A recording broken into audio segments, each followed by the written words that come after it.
Oula.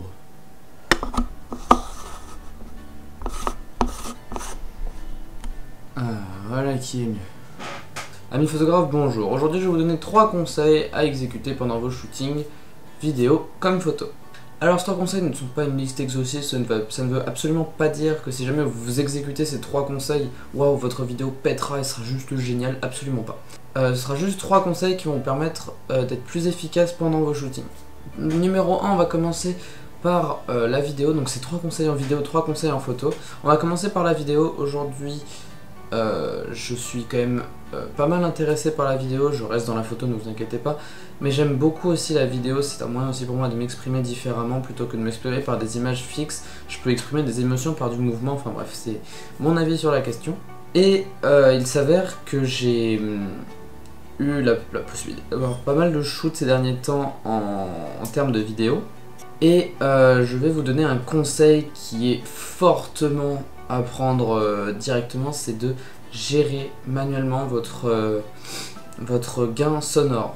Pourquoi? Parce que en fait, mettez-le très très bas, ne le mettez pas non plus bas as fuck, parce que en l'occurrence mon dernier shoot était un shoot pour un concert d'une prof qui faisait passer un concert à ses élèves de piano, et il s'est avéré qu'il y avait un chanteur aussi qui avait un très grand coffre, il me semble que c'est ça en musique, enfin qui avait une voix qui portait vachement, et c'est tellement elle portait vachement, j'avais beau avoir mon audio qui était réglé assez bas, ça a quand même fait saturer le son, donc ce qui a à mes yeux un peu flingué la vidéo, mais bref, ça va, c'était encore récupérable, donc ça va. Donc c'est vraiment pour ça que je vous dis, gérez vraiment vous-même votre gain audio. Moi je l'ai mis assez bas. Deuxième conseil, achetez ceci. Ça va vous permettre en extérieur de pouvoir shooter avec... ça va vous éviter d'avoir à baisser votre ouverture et du coup de perdre cette petite profondeur de champ qui est si agréable en vidéo, ce qu'on appelle le cinéma look. Et donc c'est juste un filtre ND variable, donc comme vous pouvez le voir, et c'est plus ou moins noir, et en fait ça va permettre juste de bloquer un peu de lumière pour garder vos réglages ISO, tout ça. Après, troisième conseil, c'est quelque chose d'assez simple, c'est essayer d'avoir la vidéo à l'avance dans votre tête. Essayez de shooter pas mal de plans pour qu'au montage vous soyez pas restreint.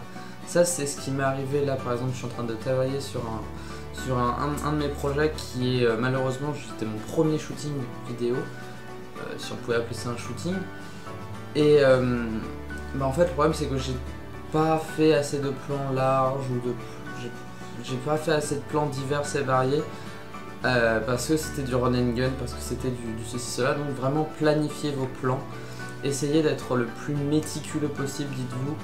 Le mieux c'est si jamais vous avez le temps, essayez de planifier 3 plans par plan entre guillemets. Donc un plan large, un plan normal et un plan serré. Ça va vous donner un tellement large panel. Alors certes du coup ça va créer du giga, mais c'est avec des gigas qu'on devient de meilleur, et c'est avec des gigas qu'on commence à maîtriser un peu tout ce qu'il y a dans notre appareil photo et notre caméra, si jamais vous shootez avec une caméra et non un DSLR. Mais en fait ça va être ça qui va vous donner cette qualité là. Moi personnellement là je sais que sur ce projet là je suis assez emmerdé, parce que du coup je suis assez restreint au niveau des clips que j'ai. Mais bon, après c'est vraiment quelque chose qui... Et c'est juste un plus au montage. Après on peut très bien se sortir avec moins de clips. Donc ensuite on va passer à la partie photo. Qu'est-ce que je vous conseille pour la photo? C'est si jamais vous avez une personne qui a des impuretés sur le visage, n'hésitez pas à surexposer un tout petit peu votre image, que la surexposer de deux stops, de 2 petits points de stop.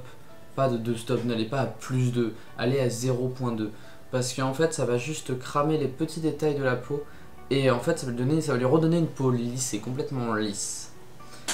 Aussi, si jamais vous pensez que votre modèle est mal à l'aise pendant ce shooting, accordez-lui de l'importance, intéressez-vous à ce qu'il fait, intéressez-vous à ce qu'il aime dans la vie, à ce qu'il veut devenir, ou à ce qu'il est déjà.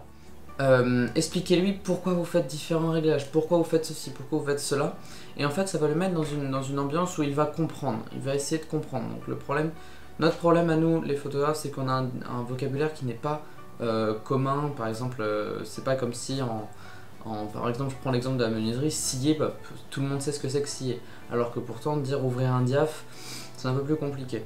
pour le commun de ceux qui ne touchent ni à la photo ni à la vidéo. Après, si vous leur expliquez, ça va être, ils vont se sentir plus à l'aise, ils vont se sentir plus dans leur cocon en fait, ils vont se dire ok c'est bon, c'est ça, du coup, et en fait ça va leur retirer psychologiquement le stress de se dire est-ce que je suis bien là positionné comme ça, est-ce que je suis bien comme ci, est-ce que je suis bien comme ça, ça va leur retirer tout ce stress là. Ensuite, troisième conseil, et du coup le dernier conseil, ça va être pour votre post-production. Ça va être de faire, dès que vous retouchez une photo, moi je sais que je fais, en ce moment je suis pas mal donné sur Instagram, faites beaucoup, dès que vous faites une retouche, créez un nouveau preset.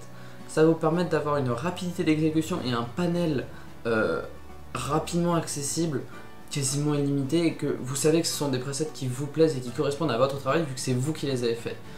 Moi personnellement, je sais que là je suis dans cette phase là où dès que je retouche une photo, paf, je fais un preset, que ce soit pour mes trucs Insta, que ce soit pour mes travaux professionnels, pour même mes travaux professionnels. C'est un moyen vraiment de gagner énormément de temps, mais vous imaginez même pas à quel point ça fait gagner du temps.